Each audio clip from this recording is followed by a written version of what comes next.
अस्सलाम वालेकुम। नया दौर के साथ मैं हूं मुनीर बाजा। लाहौर हाई कोर्ट ने आज 9 मई और कसूर वीडियो स्कैंडल के एक मुलज़म की वजह से 9 मई के जो मुलज़मान हैं उनको एक बड़ा रिलीफ मिला है। वो इस सूरत में मिला है कि जो तहरीक इंसाफ के रहनुमा हैं, जो इस 9 मई के मुकदमात में मुलज़मान गिरफ़्तार हैं, उनके लवाहिकीन भी और उनके जो वरसा हैं वो भी, और जो तहरीक इंसाफ के रहनुमा हैं, ये इस बात का एहतजाज करते हुए दिखाई देते हैं कि उनके मुकदमात को ताख़ीर का शिकार किया जा रहा है। कहीं जजेस को हटा दिया जाता है, उनका ट्रांसफ़र कर दिया जाता है और नए जजेस की तकर्री नहीं की जाती। आज लाहौर हाई कोर्ट के chief justice mister justice Malik Shahzad Ahmed Khan ने इस पर एक बड़ा वाज़ेह हुक्म जारी किया है और ये क्या रिमार्क्स दी हैं इस पर बात करेंगे। मेरे साथ मौजूद हैं आबिद हुसैन खिची, जो कि कसूर वीडियो स्कैंडल के मुलज़म के वकील थे। उन्होंने ये दरख्वास्त दायर की थी। आबिद खिची साहब, ये अदालत ने ये कहा है कि मरियम नवाज़ को भी वो बुला सकते थे, लेकिन वो नहीं बुलाया। क्यों नहीं बुलाया? और ये रिलीफ तो आपकी वजह से मिल गया 9 मई वालों को, क्या कहेंगे? देखिए, हमारा काम है अदालतों को इस बात पे कन्विंस करना कि कानून क्या कहता है। अब देखिए, मैं एक पिटीशन लेके आया हूँ, वो है एंटी टेररिज्म एक्ट के तहत। एंटी टेररिज्म एक्ट का सेक्शन 19 सब सेक्शन 7 कहता है कि जब भी एंटी टेररिज्म कोर्ट में कोई चलान दाखिल किया जाएगा और उस पर कॉग्निजेंस ली जाएगी, इसका मतलब ये होता है कि चलान पे कोई प्रोसीडिंग्स करना, चार्ज फ्रेम करना, तो उसके 7 दिन के अंदर अंदर उस मुकदमा का फ़ैसला होना। लेकिन बदकिस्मती ये है कि जिस मुलज़म को मैं रिप्रेजेंट कर रहा हूँ, जिसका मैं वकील हूँ, वो तकरीबन 9 साल से बिहाइंड दी बार है। 14/9/2015 से वो बिहाइंड दी बार है, यानी जेल के अंदर मौजूद है। तो देखिए, आप 9 साल गुजर गए हैं और इन 9 सालों के अंदर उसका फ़ैसला नहीं हो सका। इसके बावजूद इसके कि ऑनरेबल हाई कोर्ट क्या बताते हैं, क्या वजह क्या है कि वो 9 साल गुजर गए? कानून की तो वायलेशन हो।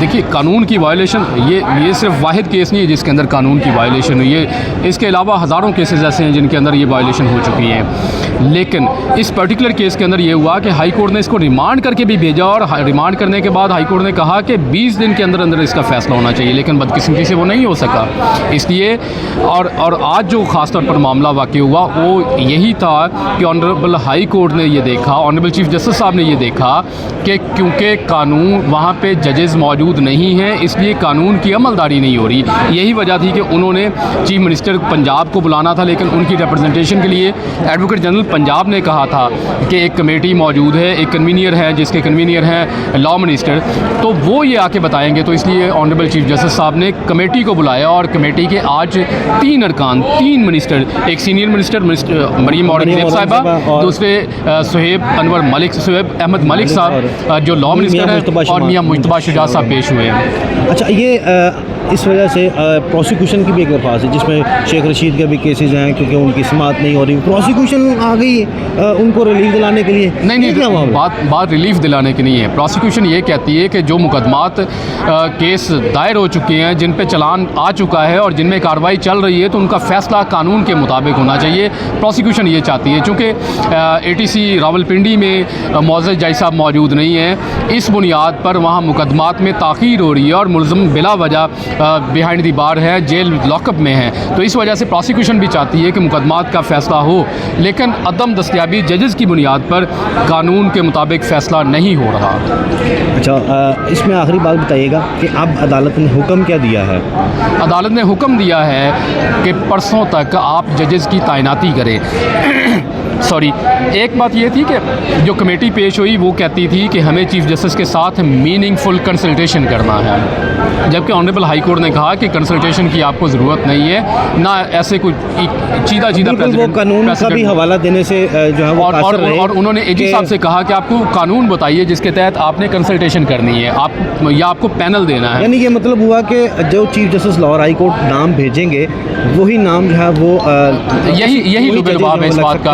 उन्होंने यही कहा था कि जो नाम हम भेजते हैं आप उनको फ़ाइनल करें, और आप यो पिक एंड चूज़ की आपके पास ऑप्शन नहीं होनी चाहिए। अगर किसी नाम पे एतराज़ है तो आप उसको तहरीरी भिजवा सकते थे, ये कोई इतना बड़ा मामला नहीं था। और एक नॉन इशू को इशू बनाया जा रहा है जजेस की तैनाती ना करके, क्योंकि अवामुन नास में ये आमतौर पर एक सोच डेवलप हो रही है, एक तासुर दिया जा रहा है कि 9 मई के मुलज़मान की वजह से जुडिशल ऑफिसर्स नहीं लगाए जा रहे और 9 मई के मुलज़मान को ताकि ज़्यादा से ज़्यादा जेल में रखा जा सके। बिल्कुल, नॉन इशू को इशू बनाने की बात जो है वो अदालत में हुई, और फाजिल chief justice Lahore high court ने ये भी रिमार्क्स दिए कि अदालत ये नहीं चाहती कि किसी सिविल गवर्नमेंट के आगे कोई रुकावट डाली जाए, लेकिन जो अदालती मामलात हैं, जो कानून है, उसके ऊपर अमल दरामद जो है वो किया जाना ज़रूरी है। और कानून के तहत जो इंसदाद दहशतगर्दी एक्ट है उसके तहत किसी भी केस का फ़ैसला 7 रोज़ में होना जो है वो लाजिम है। लेकिन जजेस की तैनाती जो है वो नहीं की जाती, क्योंकि लाहौर हाई कोर्ट ने नाम प्रपोज़ करने होते हैं और उसके बाद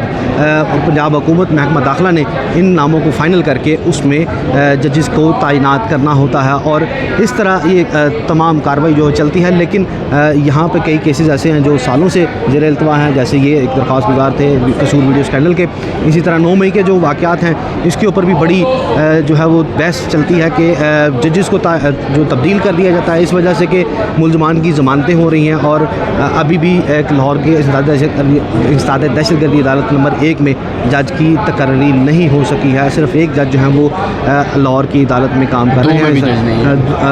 इंसदाद दहशतगर्दी अदालत नंबर 2 में भी जज जो है वो तैनात नहीं है, 23/12/2023 से नहीं है। और ये मामला जो है वो बिल्कुल एक हकीकत है। और अदालत ने इसके ऊपर वाज़ेह हुक्म दिया है कि 20 मई तक इन अदालतों में, खसूसी अदालतों में, ना सिर्फ इंसदाद दहशतगर्दी अदालतें बल्कि बैंकिंग अदालतें, स्पेशल कोर्ट सेंट्रल और एहतसाब अदालतें, इसमें भी तकर्रियाँ करके अदालत को रिपोर्ट दी जाए।